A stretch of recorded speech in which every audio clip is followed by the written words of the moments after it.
All right. Peace and blessings, everybody. It's June the 28th, Friday, the year 2019. This is Daniel Riley, and I'm recording this from my phone. We get core links from Daniel from time to time, and this is a very important one.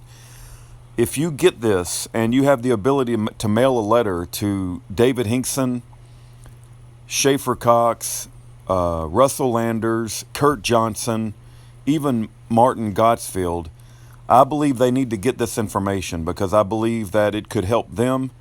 And I especially want to get it to Schaefer and Russell and David Hinkson, maybe even Kurt Johnson, it could help. But here's what Daniel has to say, and let's just read it. Turn it sideways here. He wrote it on the 26th, so it takes a couple days to get to us. I can tell they're scanning all of Daniel's stuff because it's taking longer to get to me. It says, "Thanks everybody for your support.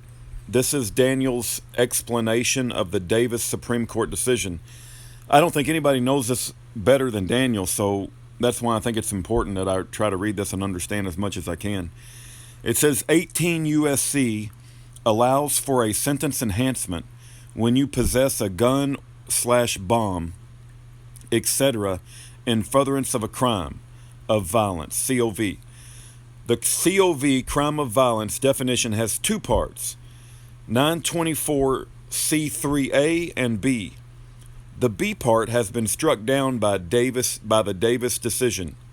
Therefore, if the crime of violence that undergirded your 924C conviction, remember you must have a COV before a 924C can attach, fell under the Part B of the COV definition, it can no longer be considered a crime of violence, thus requiring the 924C conviction to be vacated. All conspiracies, now that's going to be David Hinkson and Schaefer because they were both convicted of conspiracy. All conspiracies to commit a crime of violence are no longer a crime of violence because they all depended on the now invalid Part B definition. In our case, counts 1 and 2, the two conspiracies to prevent the Marshals from arresting the Browns were deemed crime of violences via 924C3B. Having these COVs allowed the government to charge us with 924C. The 924C carried a 30-year max min in my case. The 924C carried a 30-year mandatory minimum in my case. Now that there can no longer be a crime of violence in my/our case, our 924C convictions must be vacated, thus our pending release.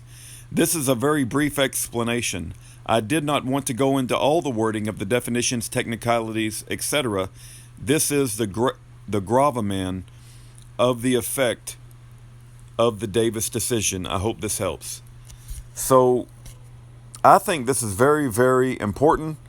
And I think that lots of prisoners all over this country need to have this write-up by Daniel. But I can't mail any letters because of the devils. The people, the warden J.W. Cox, used to be warden J.R. Bell, and used to be warden B. True. They all have poopy hearts. And they've all banned Aaron and I from sending anything to these prisoners. And so this information needs to get to all the men at Terre Haute, Indiana. And I'm going to mail a summary of this because I think this is some very good technical legal information for other people that have been charged with legal charges of 924C conspiracy charges.